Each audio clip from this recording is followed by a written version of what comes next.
really a gift. As you say, it's not something taught. It's something you come into this incarnation with. Well, I like to think of myself. I want to be normal, if you understand what I'm saying. Okay. Well, from I know what you're saying. Externally, you appear like a normal person, and you've certainly held some very normal types of jobs, in addition to what you did, right? But you're also ultra normal, or you actually have used some of the parts of humanity that are good parts that are not used by the average man. Is that right? Well, I hope so. Okay, so that's a beautiful thing, and we're really happy to meet someone in person who's been doing this. Well, with me, I think the one thing. Let me see if I can say this and get it through real quick. When I was young, I played with children that other people couldn't see. To me, this was perfectly normal. And I knew about the imaginary friends and things of this sort, but this was different. And it was perfectly normal. They had even helped me with my homework. And this was perfectly normal. Now, no one else could see these people. And, of course, I couldn't understand that. But, of course, they would tell me, they haven't been selected. They can't see us. Sure. Because I was trying to tell other people that were there. The one thing I could not do is that in being normal, I thought other people had these same experiences. As a child, not realizing that that wasn't the case. That was part of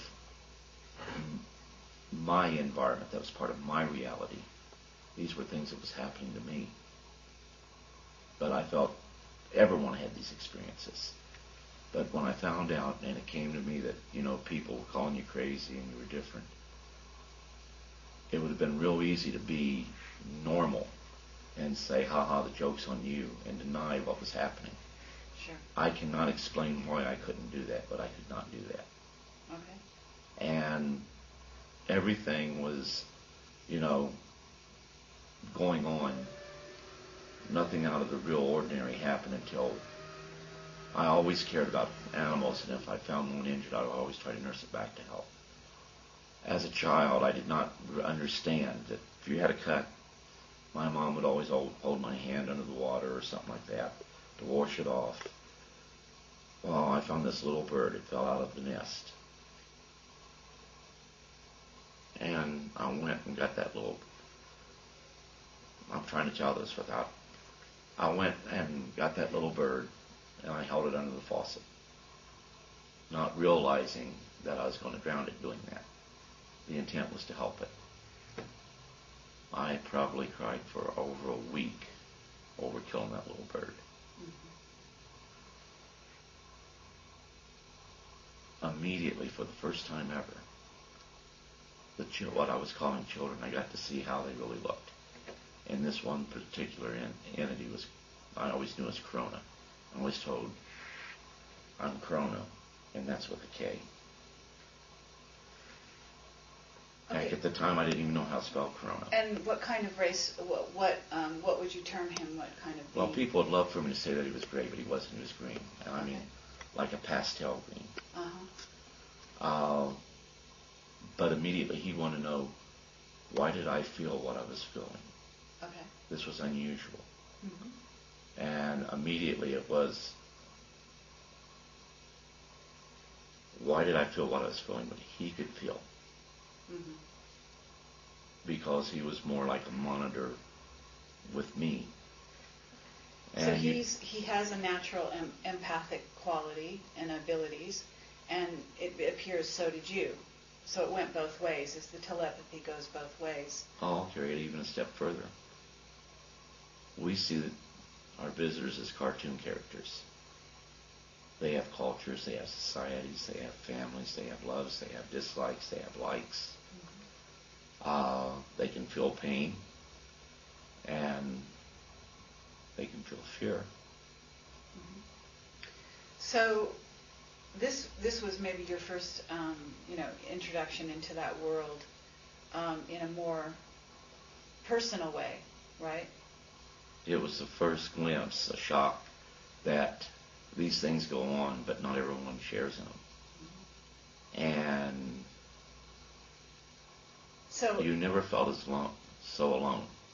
I can remember breaking down and crying, begging my mom and dad to take me to see a doctor because I knew the doctor could make the monsters go away. I'm wondering if someone like you, one of 7, who is able to communicate with aliens, wasn't taken to a base on the moon or a base on Mars. Now, whether or not you remember it, because I don't know if they use techniques to have you forget certain parts of your experience. There are things that I have no idea of could have happened here on planet Earth that I have very vivid memories of, that I don't see. For example, have you ever heard of a coffee cup that's small, that you put coffee in it, and the coffee jar or whatever, it's not a percolator, golden color, cups were golden color, but you put the coffee in there and you can drink it, and it fills right back up. Now you see what I'm saying, and now you understand why I'm hesitant to talk too much about stuff like that. Okay. So that's really amazing. You know, you have to admit, from the point of view of people that haven't gone to the moon and in a sense, or Mars. Here you are sitting talking to us, and yet you may have had experiences that are so far beyond our everyday experience on this planet.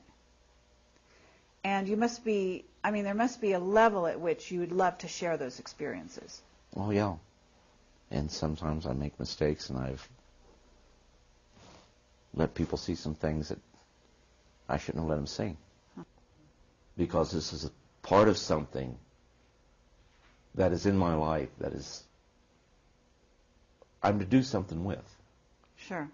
And I don't understand that. I don't know what it is. That's amazing, because you've worked with this world since the 60s, so you're talking about 40-odd years, and you're still wondering what it is it's all about for you in terms of your destiny, in terms of what it is you're here to do in the future, I guess. Am I understanding you? There's something that is going to happen, and there is something that we're to be a part of. Mm-hmm. And I don't know what that is,